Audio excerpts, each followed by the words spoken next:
The markets will be watching the election results of 5 states very, very closely. On Thursday, 119 seats in the state of Telangana will go to vote. This will be the last day of elections in a phase of 5 states going to the polls. 6:30 in the evening onwards on Thursday, exit polls will be out. Now, these will be watched carefully, though it's not an accurate science and often goes wrong. Over the last few elections, exit polls have been fairly correct, at least in telling people directionally which way the vote could go. The question is, why are these important? Why is the market watching it? Well, for one, because these batch of state elections come fairly close to the general elections in 2024, just about 6 months apart, and which is why they're being looked at as a semi-final of sorts. Between all of these 5 states, they account for about 83 Lok Sabha seats, many of them in the Hindi heartland.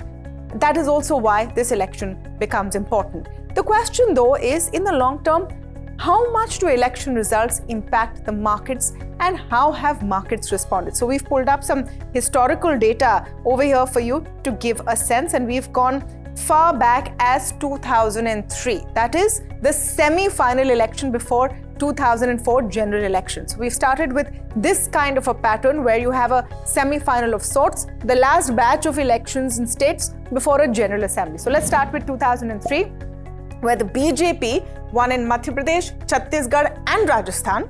The Congress won in Delhi. At that point, the Delhi Union Territory elections were also happening before the Lok Sabha elections in this phase.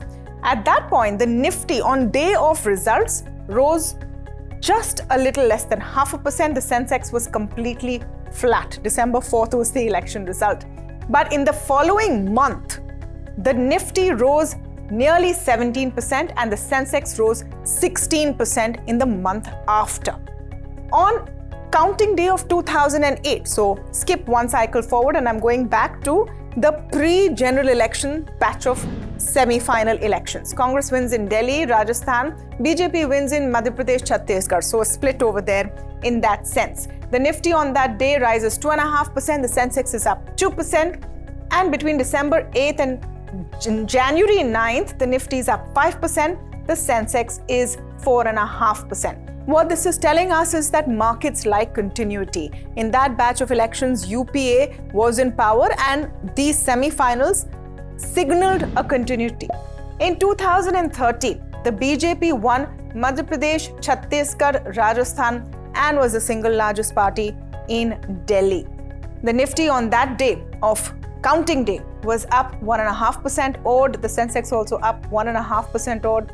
But between December 9th and January 9th, the month that followed, the Nifty was down 3%, the Sensex down nearly 3%. Let's cut to the last time this happened 5 years ago, 2018. The Congress won in Madhya Pradesh, Chhattisgarh and Rajasthan. The BRS won in Telangana. Now, that was also very close to a big, crucial general election in 2019. On that day, the Nifty was up 0.5%, the Sensex was up 0.5%, and the wide anticipation even then was that the Modi government would come back to power. In the month that followed, the Nifty was up 2.5% odd, the Sensex was also up 2.5% odd. What is the outcome, or what is the conclusion? That you can't make a clear correlation. It's all about what the expectation is. Now, in this batch of results, it's very clearly expected that out of the 3 Hindi heartland states, Madhya Pradesh, Chhattisgarh and Rajasthan, the BJP will get at least 1 or 2. Now, that's going to be the difference. Do they get 1 out of 3 or 2 out of 3 or 3 out of 3? And that will take you to what kind of reaction you can expect on Friday. Nevertheless, the markets have now understood very, very clearly that there is a difference in voting pattern in state elections and general elections. And the data we've placed before you also proves this. It's not necessary that voters will vote the same way when voting for a chief minister or a prime minister. Having said that, all eyes on what we see on Sunday, December 3rd, when results are actually out.